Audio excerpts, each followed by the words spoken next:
नमस्कार दोस्तों, मेरा नाम भवानी शंकर है। आज की इस वीडियो में मैं बात करने वाला हूँ नाड़ी एस्ट्रोलॉजी के कंप्लीट प्रोसेस के बारे में। जैसा कि आप सभी जानते हैं, अंगूठे के निशान से आप अपना भविष्य जान सकते हैं, पिछले जन्म के कर्मों के बारे में जान सकते हैं, अगला जन्म क्या होगा इस बारे में जान सकते हैं। रेमेडीज, पूजा पाठ, उपाय भी आते हैं इसमें, जिसके जानकर आप अपने भविष्य को अच्छा बना सकते हैं। दोस्तों, जब आप अपना थंब इम्प्रेशन देते हैं, जिसके दो तरीके होते हैं, या तो आप अपने अंगूठे के फोटो खींच के भेज सकते हैं, थोड़ा पास से फोटो खींचेगा ताकि जो रेखाएं होती है अंगूठे के निशान की वो क्लियर आए। लेडीज के लिए लेफ्ट थंब इम्प्रेशन, जेंट्स के लिए राइट थंब इम्प्रेशन। दूसरा तरीका यह है, स्टैम्प पैड पर ब्लू कलर की जो इंक होती है उससे निशान लगाने के बाद आप पेपर पे पास से फोटो खींचकर हमें भेज सकते हैं। जो अगला स्टेप है वो है, जो आपका अंगूठे का निशान है उसके हिसाब से हम बंडल मैच करते हैं। बंडल मैच, एक बंडल भी मैच हो सकता है। बंडल को आप समझिए एक किताब, और उसके अंदर होती है कुछ स्पेसिफिक लीव जो 50, 60, 70, 100 के आसपास भी हो सकती है एक बंडल में। जब आपके निशान से बंडल मैच हो जाता है तब नाड़ी रीडर आपसे कुछ सवाल पूछते हैं, जिसमें आपको हर सवाल का जवाब हाँ या ना में देना होता है। अपनी तरफ से आप नाड़ी रीडर को कोई भी हिंट ना दें, कोई भी जवाब ना दें, हाँ या ना में जवाब दें सिर्फ। अगर सारे सवालों के जवाब सही निकलते हैं, यानी आपकी सारी डिटेल अगर किसी एक स्पेसिफिक लीफ में मैच करती हैं, विच मीन्स वो आपकी लीफ है, यानी वो ही एक ऐसा पत्ता है जो आपके लिए लिखा गया है। जब ये सारी चीजें एकदम मैच हो जाती हैं, उसमें से एक भी ऐसी चीज नहीं होनी चाहिए जो मैच ना करे। अगर सब चीज मैच हो जाती है तो एक समरी तैयार की जाती है आपके फ्यूचर की, पिछले जन्मों के कर्मों की, या फिर अगले जन्म में जो भी आप जन्म लेंगे। उसके बाद जो नाड़ी रीडर हैं आपको आपका सारा भविष्य पढ़कर बताते हैं, जिसकी आपको रिकॉर्डिंग भेजी जाती है। ये जो रिकॉर्डिंग होती है ये आप जिंदगी में कभी भी सुन सकते हैं। आपको नाड़ी रीडिंग कराने के बाद जिंदगी में कभी भी किसी एस्ट्रोलॉजर पंडित के पास जाने की कोई भी जरूरत नहीं पड़ती है। अगला स्टेप क्या होता है दोस्तों, जब आप रीडिंग सुनते हैं तो उसमें 90% लोगों के जीवन में कुछ ना कुछ उपाय करने के लिए सलाह दी जाती है सप्तऋषियों द्वारा। ऐसा क्यों होता है? ऐसा इसलिए होता है क्योंकि पास्ट जन्मों में हमने कुछ इस तरीके के कर्मास किए होते हैं जिसकी वजह से ये जन्म हमारा ठीक नहीं है। पर भगवान ने कुछ उपाय भी लिखे हैं उसमें, जिनको करने की वजह से आपको अच्छा जीवन मिल सकता है। वो उपाय क्या हो सकते हैं?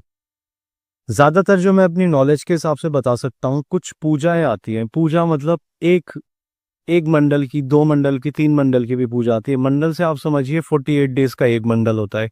कई बार 48 डेज की पूजा आती है, कई बार 96 डेज की पूजा आती है, किसी किसी में 108 दिन की पूजा आती है, किसी में 144 दिन की पूजा आती है, जो कि 3 मंडल का हो गया। अब क्या होता है उन पूजा में, वो पूजा हमारे आश्रम के द्वारा की जाती है। आश्रम में जो हमारे गुरुजी हैं, गुरुजी एक सन्यासी के जीवन की तरीके से रहते हैं, और वो पूजा एक सन्यासी ही कर सकता है। हम आपको भी बोल सकते हैं कि आप वो पूजा कर सकते हैं, पर उसके लिए आपको शेव नहीं करनी पड़ेगी, परहेज करना पड़ेगा कुछ स्पेसिफिक चीज़ों का। उसके बाद सुबह शाम ब्रह्म मुहूर्त के समय आप वो पूजा कर सकते हैं, जिसमें कुछ हवन सामग्री भी यूज होती है। हवन के तरीके से भी वो पूजा की जाती है। किसी किसी के लीफ में कुछ मंत्रों का उच्चारण भी किया जाता है। तो अलग अलग डिफरेंट टाइप की पूजा आती है। ये तो हो गई एक मेन चीज़। उपायों में जो सबसे कॉमनली चीज आती है वो पूजा आती है। उसके बाद कुछ कुछ लोगों का मंदिर विजिट भी आ जाता है। जैसे फॉर एग्जांपल किसी का नॉर्मल मंदिर विजिट आ गया, किसी हनुमान जी के मंदिर में उन्हें 9 शनिवार जाना है, या फिर उसके बाद शिव जी के मंदिर में 9 सोमवार जाना है फॉर एग्जाम्पल। तो इस तरीके के मंदिर के उपाय आते हैं। कई बार कोई स्पेसिफिक टेम्पल आता है, जैसे फॉर एग्जाम्पल किसी का वैदीश्वरम कोविल आया तमिलनाडु में, तो वो एक स्पेसिफिक टेम्पल है, आपको वहीं जाना होगा। पर ये जो मंदिर के उपाय आप तभी कर सकते हैं जब आपकी पूजा शुरू होती है। तो दोस्तों, जब भी आपको ऐसा लगता है कि किसी नाड़ी एस्ट्रोलॉजर के पास आप जाना चाहते हैं, तो आप ये मत समझिए कि भविष्य सुनने के बाद आपकी सारी चीज़ें ठीक हो जाएंगी। ये बिल्कुल उसी तरीके से हुआ कि आप डॉक्टर के पास गए और आप अपनी बीमारी पूछ कर आ गए। जब भी हम डॉक्टर के पास जाते हैं तो दवाई लेने जाते हैं, हमारी अपनी बीमारी का इलाज ढूंढने जाते हैं। तो मैं देखता हूँ भविष्य जब लोग सुनने आते हैं तो वो भविष्य सुन के चले जाते हैं। उपायों से ज्यादातर लोगों को कोई खास मतलब नहीं होता। काफी लोग ऐसा मानते हैं कि जो ये हम पूजा पाठ बता रहे हैं ये हमारे खुद के फायदे के लिए है, हम इससे पैसा बनाना चाहते हैं। दोस्तों, ऐसा बिल्कुल भी नहीं है। हमारे द्वारा किसी को बिल्कुल भी दूसरी बार भी नहीं बोला जाता कि ये पूजा आपको करवानी है। हम बताते हैं कि ऋषियों द्वारा ये उपाय आपके लीफ में लिखे गए हैं। जितना जल्दी आप इनको शुरू करेंगे करना, उतनी जल्दी आपके लिए बेटर होगा। हमारे द्वारा जो लीफ में लिखा गया है बस उतनी ही जानकारी दी जाती है। वो एक इंसान के ऊपर डिपेंड करता है कि वो अपने जीवन को कितना अच्छा बनाना चाहते हैं। देखिए, अगर किसी के जीवन में कोई चीज़ नहीं है तो वो तो कोई ला नहीं सकता। लाइफ को अच्छा बनाने के लिए, बेहतर बनाने के लिए अगर आप पूजा पाठ सारे उपाय करते भी हैं, तो कोई अगर आकर ये कह दे कि लाइफ में कोई जिंदगी में दिक्कतें नहीं आएंगी, अड़चने नहीं आएंगी, तो दोस्तों मैं आपको बताना चाहता हूँ, अड़चनों और दिक्कतों का नाम ही जिंदगी है। छोटी मोटी प्रॉब्लम हर किसी की जिंदगी में आती रहती है। बड़ी मेजर प्रॉब्लम जो आनी होती है, उपाय करने के बाद वो छोटी मोटी प्रॉब्लम हो जाती है। अब वो भगवान इंसान में कुछ इस तरीके की बुद्धि डालते हैं या फिर उस सिचुएशन को सहने की क्षमता बढ़ जाती है। ज़्यादा नहीं कह सकूंगा इस बारे में, पर हाँ, बहुत बड़ी प्रॉब्लम्स ये उपाय करने के बाद बहुत छोटे रूप में आती है। हालांकि अगर किसी ने पिछले जन्म में कोई गलत कर्म किए होंगे और इस जन्म में उनका कोई इस किसी स्पेसिफिक एज में कोई एक्सीडेंट लिखा होगा, तो डेफिनेटली वो एक्सीडेंट होगा।